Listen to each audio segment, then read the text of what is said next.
Welcome. My name is Ben Cool. I'm a sports analyst and host of BC60. Today we're interviewing Brett, the sports reporter. Thanks for coming. Absolutely. The pleasure is all mine. We're talking about sports, talking about the industry. Where else would you rather be? Let's do it. Thank you. I'm excited for our conversation ahead. I appreciate you taking time out of your busy schedule to join me. Absolutely.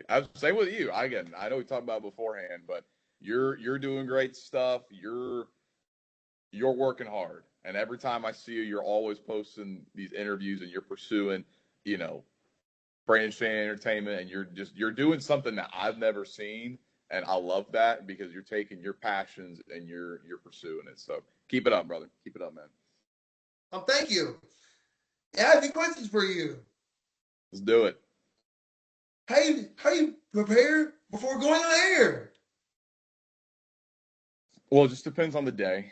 We're now in the season for high school football and college football, so it's definitely the biggest draw for the station I work at in Mississippi.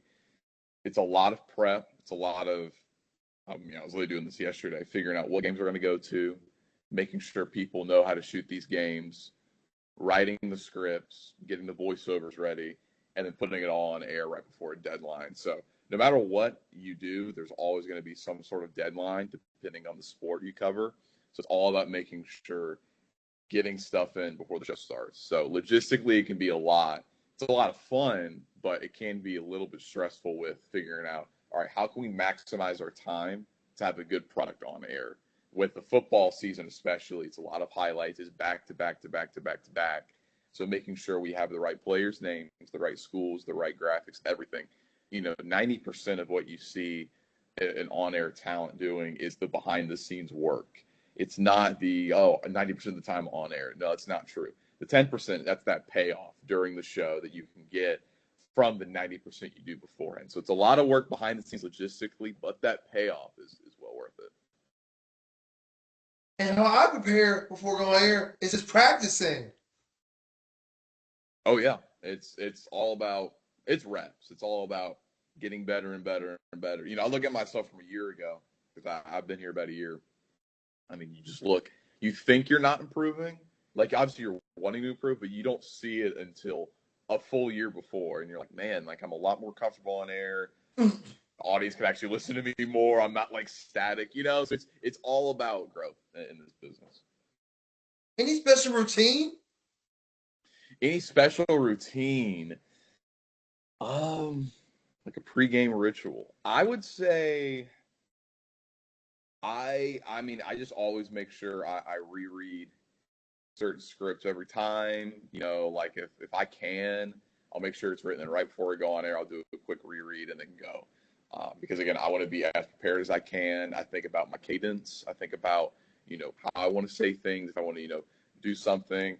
I was talking about this at work with someone, but the beauty of I think the station I work at is you know being as professional as I can, but also in between those lines of being professional, how can I take creative freedoms with the stuff I write, maybe the things I say, you know, not that I'm losing the audience because I'm not being professional, but how can I make it more engaging with the time that I have? So finding that sweet spot is definitely kind of what I try to do most. And my routine is I play pickleball before I go on air. I love it. Pickleball's fun. I love it. I wish there was pickleball courts near here. Darling. And how did you get started in sports media? Man, so I grew up watching Sports Center. I grew up playing baseball, and I also grew up doing theater, acting, and I feel like sports broadcasting, sports media, especially on air talent's kind of the mix of everything. There's a lot of improv. There's a lot of preparation. There's also the payoff. I did a lot of broadcasting work in college. I was a public address announcer for the University of Georgia for our baseball team. I filled in for our tennis team at sports radio for 4 years, and then did a couple internships along the way, and then got my degree in 2024 for sports journalism, and then stayed back in 2025 as a graduate assistant for our sports media program at UGA. This time a year ago, I was looking for work. Then I got a call from one of my friends who she's incredible. She called me and was like, "Hey, it's super random, but I saw your TikToks, which I post.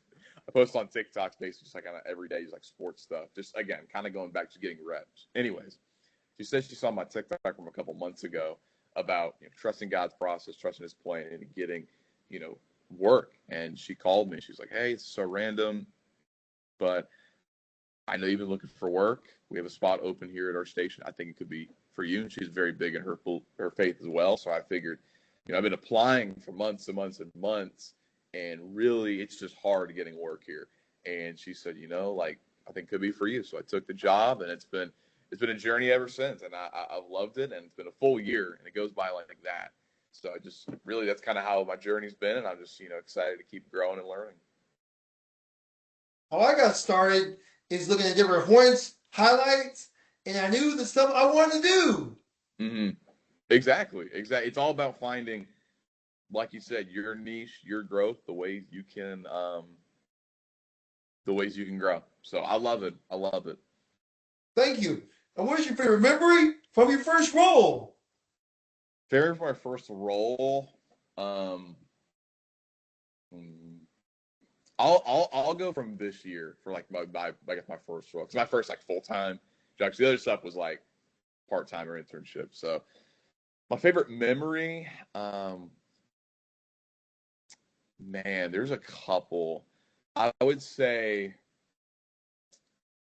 my favorite memory would probably be when I got to cover the Sugar Bowl in New Orleans. It was Ole Miss versus Georgia, and I grew up going, to UGA as a student. So going to that game was super cool, but also just being like, man, I'm in this. It's cool. This kind of like I'm just so blessed to be able to do this, and I got to explore New Orleans a little bit, then go cover the game, and it was an awesome game against Ole Miss.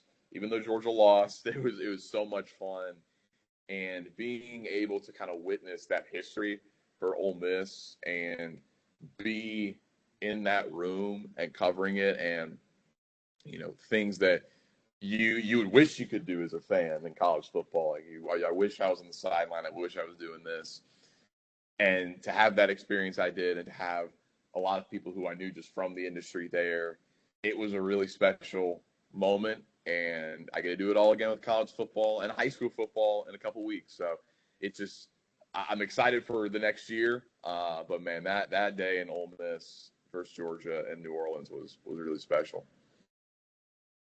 Narland. And what advice would you give someone trying to break into sports media today?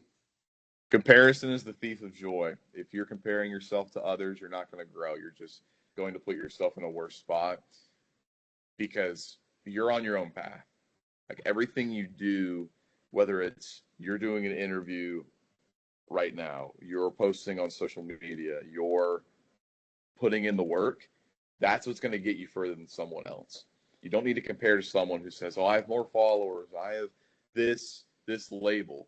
There's no point in doing that, because we're all on our own path, and only you are your own obstacle. The person you look at in the mirror is your only competition. So if you're telling yourself, "I can improve 1% more every single day by posting on social media every day, or pursuing a career in sports media, or doing interviews like these," being consistent, finding ways you can improve, that's how you're going to grow more. That's how you're going to make it in sports media over saying, "Man, I wish I was this guy, this girl." Because it's unrealistic, because we're all on our own path, and that's the way life works. That's how God intended it to be. So if you're giving it all to God and you are focused on getting 1% better every day, I guarantee you'll be proud of the person you become. And thank you for the advice. Thank you so much for Absolutely. taking the time to sit down with me for an interview. It was an absolute pleasure to speak with you. Hear insights, your stories, and perspective are inspiring.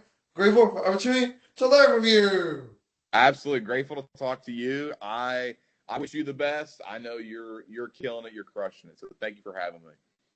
Come back again soon. Walk on, walk on. That's the end of my show. See you soon, everyone.